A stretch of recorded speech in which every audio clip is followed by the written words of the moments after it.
Hi, I'm Paige here at Perry's Steakhouse with Justin King, third generation of King Estate Winery, and their winemaker, Matt Danner. Thank you guys so much for joining us Thanks for today. having us. Thank you. So, Oregon is mostly known for producing Pinot Noir. However, King Estate really focused on the other Pinot, Pinot Gris, and is actually credited to putting the Oregon Pinot Gris on the US map, which is amazing. So, tell us a little bit about why they chose to focus so heavily on that varietal and why does it do so well in Oregon? Yeah, so well, we started planting in around 1990.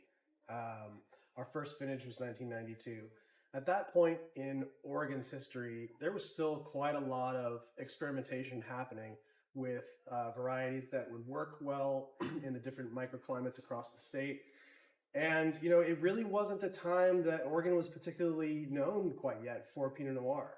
Oh, Absolutely. So, it's hmm. kind of funny, but one of the big things that I think brought attention to Oregon Pinot Noir was the movie Sideways, which, Oh, we all know that movie you know, Sideways. sometimes it takes a large kind of pop culture, thing like that to help, bring awareness to a place.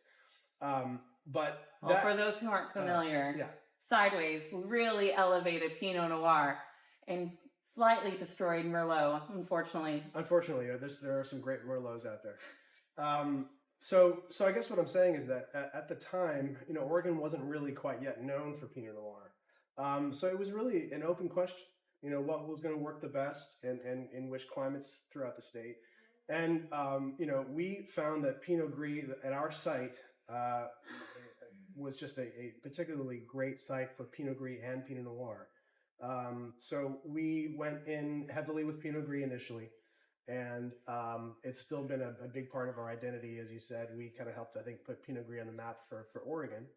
Um, and that was, again, it was really kind of just by virtue of what we felt was showing the best on the property at the time, honestly.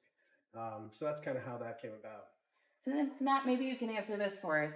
What about the Oregon terroir or really in your vineyards that help Pinot Gris thrive? Absolutely. So I think one thing that really sets us out from other Oregon vineyards is our elevation. So we're a pretty high elevation site for the Willamette Valley. And what that does is it means we have more cooling effects. We have a later growing season. We generally are ripening much later in October in the growing season. And that often produces more acidity, more nuance of a wine that can age for longer and also has just a lot more tension, I think, already naturally present just from that cooler growing season. Wonderful. Well, we all know there's a little bit of confusion when it comes to Pinot Gris. So Pinot Gris and Pinot Grigio are the same grape, however, very stylistically different. For the common wine drinker, can you explain what those key differences are and why you chose one style over the other? So for us, I think the goal is really to emulate the French style of Pinot Gris, which is for us the Alsatian Pinot Gris, and that is very much focused on richness, on texture, on beautiful aromatics, but they're all really well in balance, and they're all making each component better, and they're really well suited for pairing with food. So I think they deliver so much on bringing more nuance out of the food and making more and bringing more nuance out of the wine too. They bringing this really beautiful marriage pairing with the dish, and I think that's what sets. I think there's some really wonderful Italian Pinot Grigios out there, but they tend to be a little bit more on the leaner side, a little bit more, a little bit tighter, or just a little bit more So you have more simple. Yeah, complexity yeah, in Pinot Gris and you have more acidity in Pinot Gris. So exactly. that's why you leaned in more to the French style versus the Italian Pinot Grigio that you're saying is maybe could be a little austere and harsh Sure. Yeah. or leaner. I would say it's also guided, that stylistic choices to some extent guided by where we're growing it. I mean, Matt mentioned we have some of the highest vineyards in the state. Most vineyards in the state of Oregon cap out at about 800 feet. We start at 800 feet and go up to about 1,200 feet. And that's just a particularly good range as it's worked out for us for growing Pinot Gris, and it allows you to let the fruit hang on the vine a bit longer. You can develop a little more complexity on the vine, and it wants to be. I mean, if you spin the globe, and you look around to Burgundy, It wants to be we're right there. It's very much aligned with that Yeah. geography and that kind of climate. So it's also just I think it's the environment that's also dictating sort of what that wine kind of wants to be. So to be that style of wine, what aromas, flavors, or structure are you striving for to be King Estate signature style specific? So I think obviously it starts with the vineyard and how we're growing, and being very intentional about how we're growing a Pinot Gris, trying to minimize, making the vines kind of work for it, right? They want to minimize vigor. We're planting in areas where there's less nutrients. They have to put really deep roots down. We dry farm. No irrigation. Yeah, so we dry farm. We're not irrigating.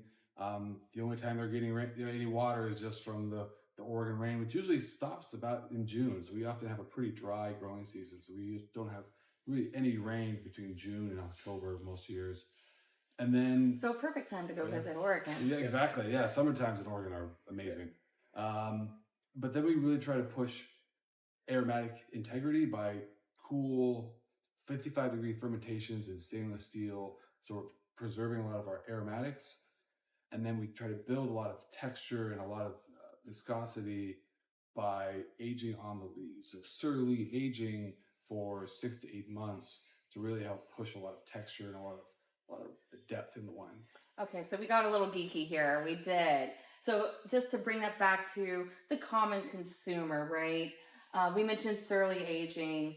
That really just adds exactly what you're saying, that complexity. It's that richness. So this glass is able to be that high acidity, minerality, but have that texture and complexity and that body to it because of the surly aging, correct? And we went into farming, because congratulations, you are the largest certified biodynamic vineyard in North America, which is wonderful. And I think it speaks to what makes the glass so beautiful. You said it perfectly. All of those farming techniques really translate into the glass itself. And so we're talking about aromatics. Now, as far as the flavors, people think Pinot Grigio, Pinot Gris, you're thinking more bright citrus or lemon, Meyer lemon, or minerality. Or is there anything that you always just strive like, this is what comes out in this glass to me? I get this fruit or this tertiary note. What is it that you really look for in the glass?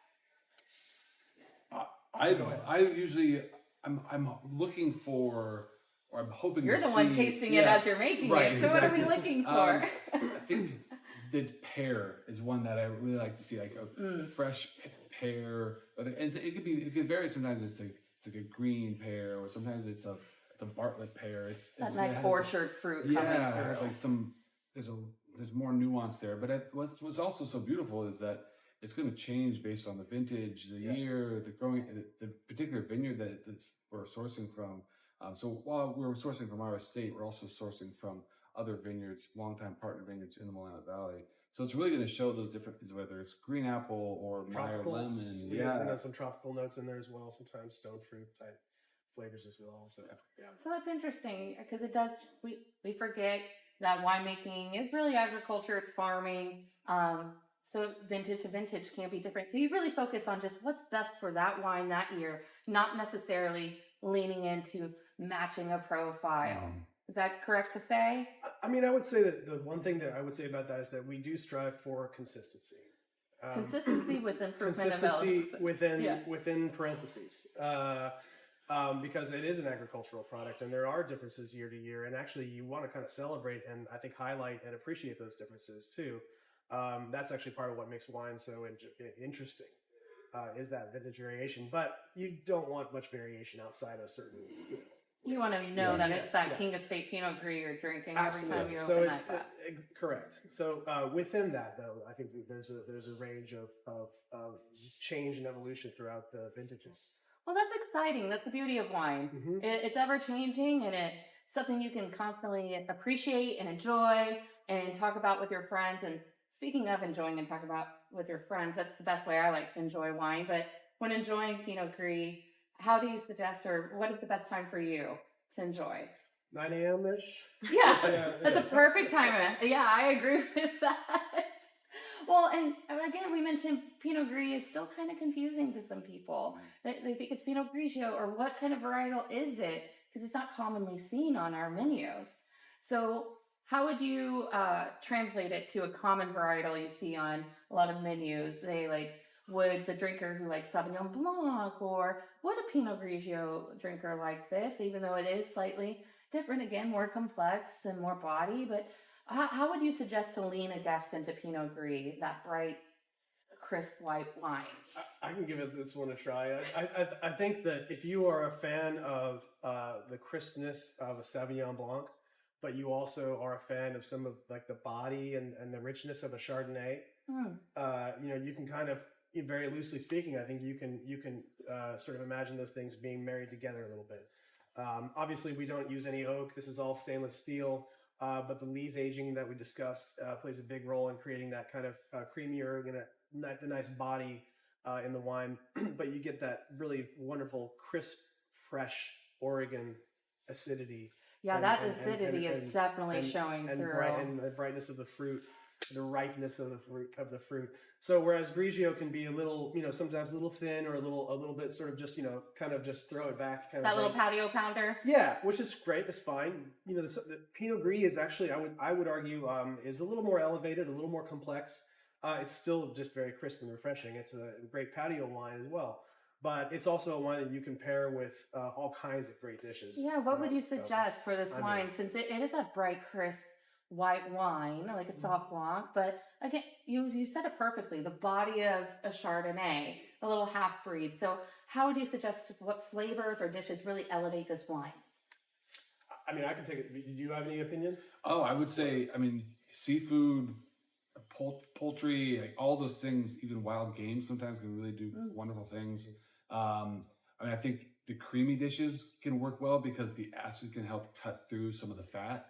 Sounds like a crab cake moment. It's a great seafood, any kind of seafood. It's funny, but people enjoy a burger and a beer. Honestly, a burger and a glass of Pinot Gris is also excellent. You wouldn't think so, but it's that nice kind of crisp contrast. We're gonna have to try a burger and some Pinot Gris. Even going into that world, there are places for Pinot Gris to live, I think so. Well, I love that because it's so approachable. This glass is beautiful just to drink by itself, but if you're going to pair it, you have so many options to pair it with, and it's really just meant about enjoying. So I want to say thank you so much for joining me here today. I appreciate it, and please cheers to having good friends and company. Cheers. And if you'd like to enjoy a glass of King Estate Pinot Gris, please come join us here at Perry Steakhouse.